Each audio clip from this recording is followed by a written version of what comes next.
Hi, I'm Sharon Bill. Welcome to my YouTube channel and welcome to my Theory Tuition series where I'll lead you step by step through the ABRSM Theory grades.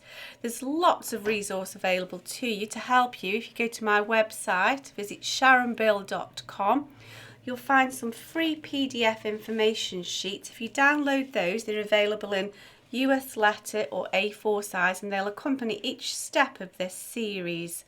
So I'll be making lots of reference to those, so do access those.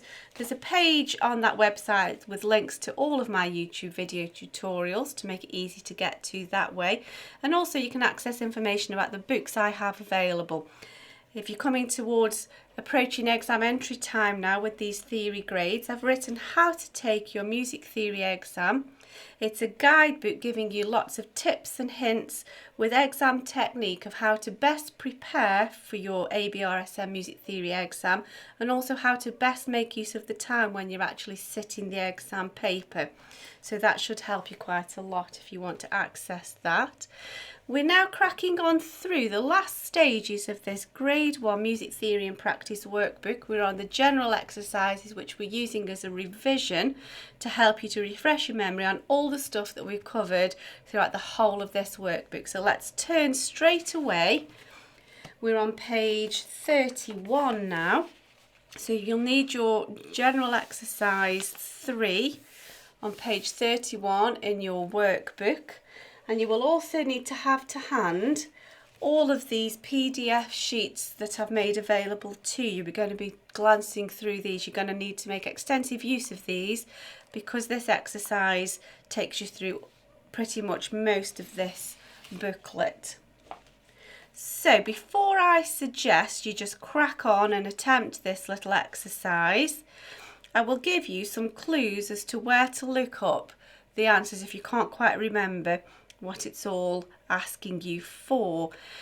Do please make sure you attempt every single question because it will help you to bring to mind all the information that you've learned so far.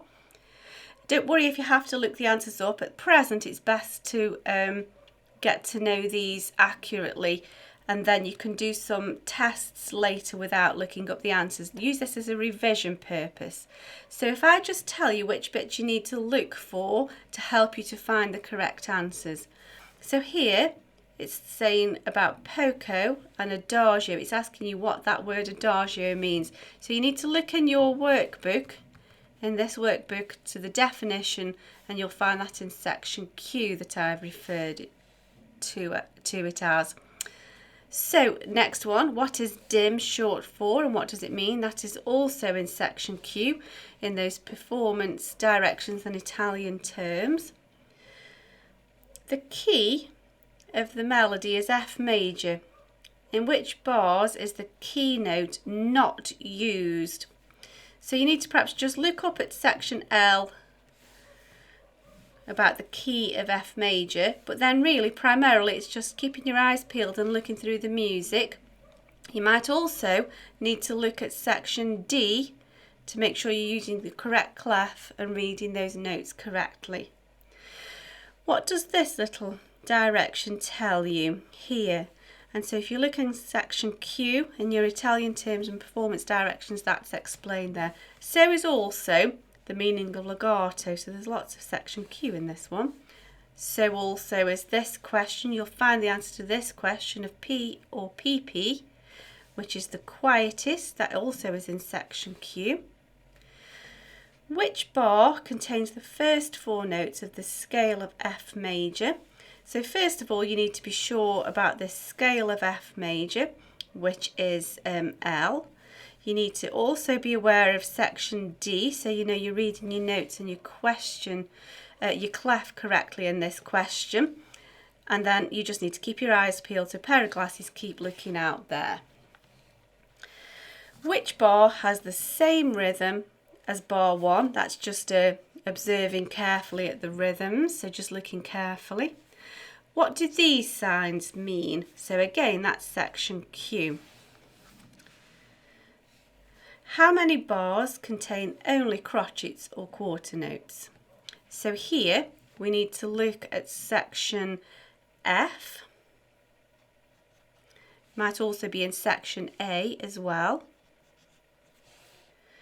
And then just keep your eyes peeled and look carefully.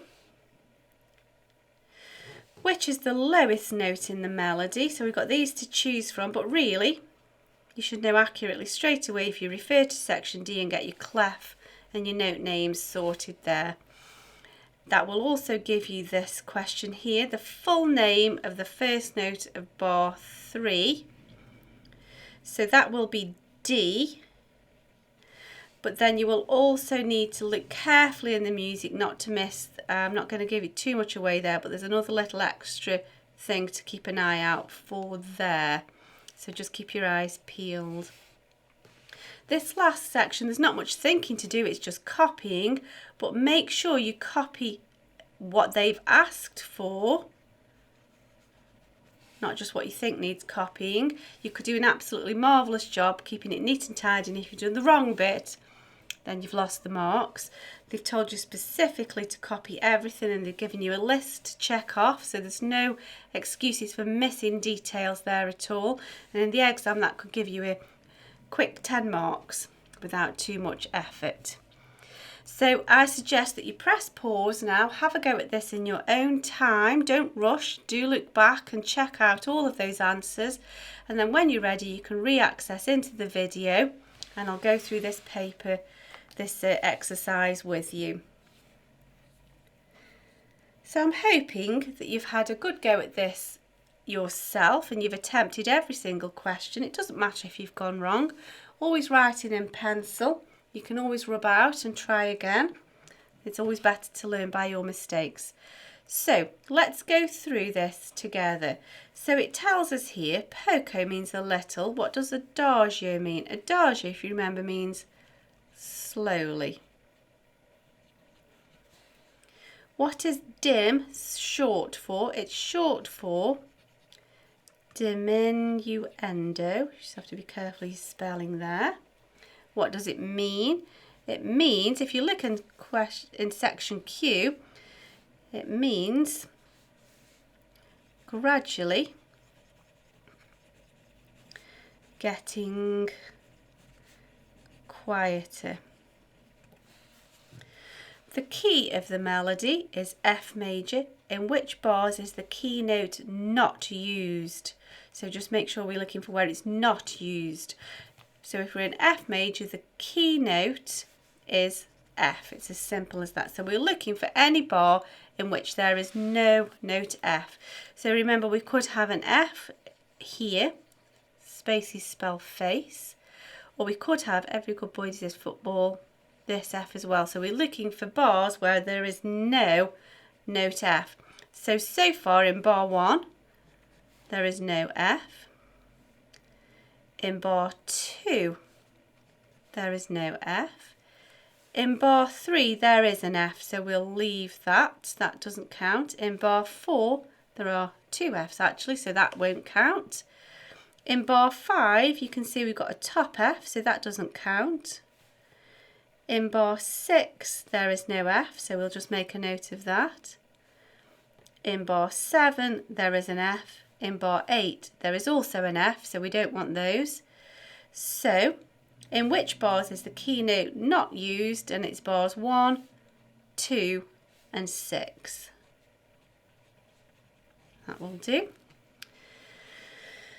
What does this tell you? Now, this is Mazel's metronome marking, which gives us a specific tempo or speed. And it tells us we need to refer to both aspects of this. It tells us that there are 56 crotchet or quarter notes, beats per minute. So that means we're going a little slower than 1 beat a second. If you think crotchet equals 60, it would be 1 beat a second. So we're going a little slower than that because we're going 56 beats per minute. Okay, moving on. Give the meaning of legato. Legato means smoothly. Which is the quieter, P or PP? So if you look in Q, you know that P means quiet, and PP is pianissimo, issimo, extra quiet. So the issimo always adds extra to that. So the quietest is PP, pianissimo. Which bar contains the first 4 notes of the scale of F major? So we need to first of all be aware of the scale of F major. So the first 4 notes would be F, G, A, B flat. Now our key signature here will take care of the B flat, so we're just looking for those 4 notes, and so you need to make sure you're reading carefully in the treble clef, so check back to D, and so we're looking for F, G, A, B flat in step. So let's glance through and look for quickly, so we can see at a glance there everything's moving in step. So there's our first clue, an F, G, A, B flat. That will do, and if we just drop down we can see it's exactly the same there. That's jumping all over the place, lots of different notes, that's no good. F, E, that's no good, that's all over the place. So it's just those 2 bars. So which bars contain the first 4 notes of the scale of F major? It's bars 3 and 7. Okay, which bar has the same rhythm as bar 1? So we're looking for dotted crotchet quaver, crotchet crotchet, or dotted quarter note, 8th note, quarter note. And you can see at a glance the same rhythm straight underneath. It's quite easy for us to notice. So bar 1 and bar 5 have the same rhythm. Just glance around to make sure none of the others are the same. So which bar has the same rhythm as bar 1? It will be bar 5. There we go. Okay, it's now asking us, what do these signs mean? So this sign is a crescendo. You perhaps don't need to name that. It's not asked you to name it, but why not? Let's do a little bit extra and learn as we go. Which means gradually getting louder. If you look in section Q, you'll find that, and you can see that makes sense because the volume's opening out. And then here, this one is diminuendo, which we answered here. Same thing, that's the word, that's the symbol.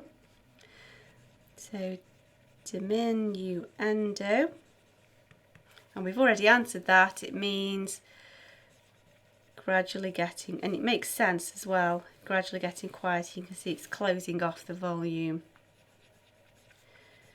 Gradually getting quieter. There we go. Nearly there. How many bars contain only crotchets or quarter notes?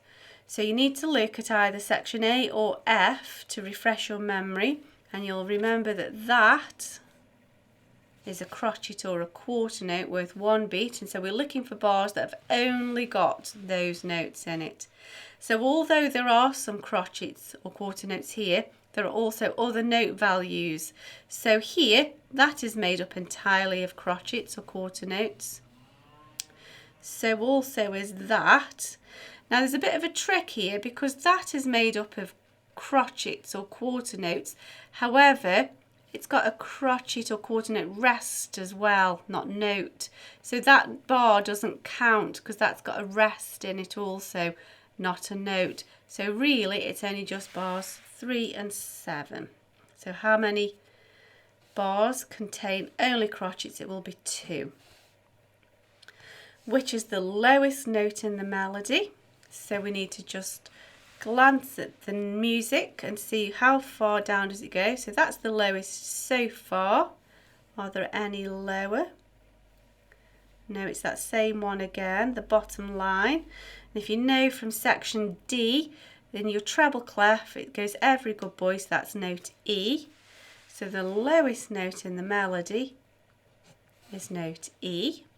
Okay, now this is the one, look at this one, you've just got to keep your eyes peeled a bit here, give the full name, they've even given you a bit of clue there, of the first note in bar 3.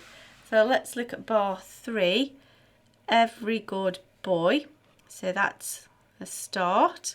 However, that's not the full name because remember we have our key signature of B flats, and so that's still in play here. That is a B flat.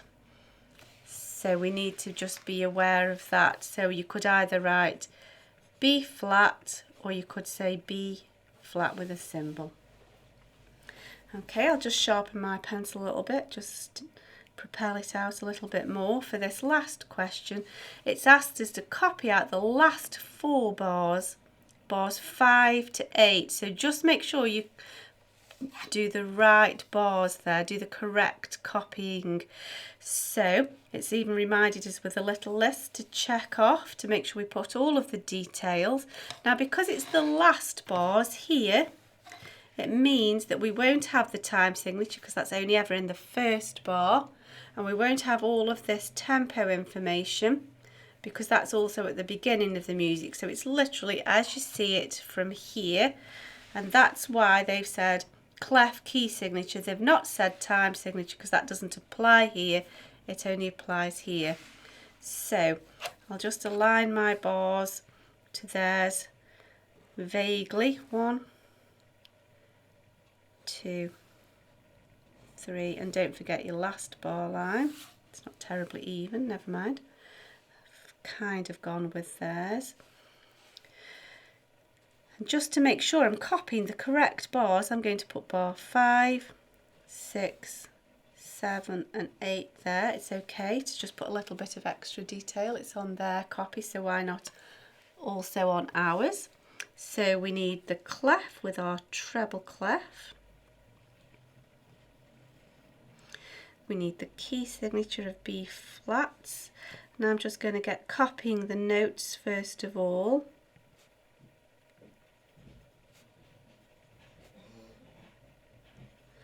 It's quite a busy extract to copy, so just take your time.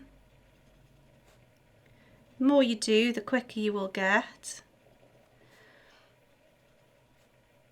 If you've done this already, just bear with me, I'll be as quick as I can. Hopefully you've done this already.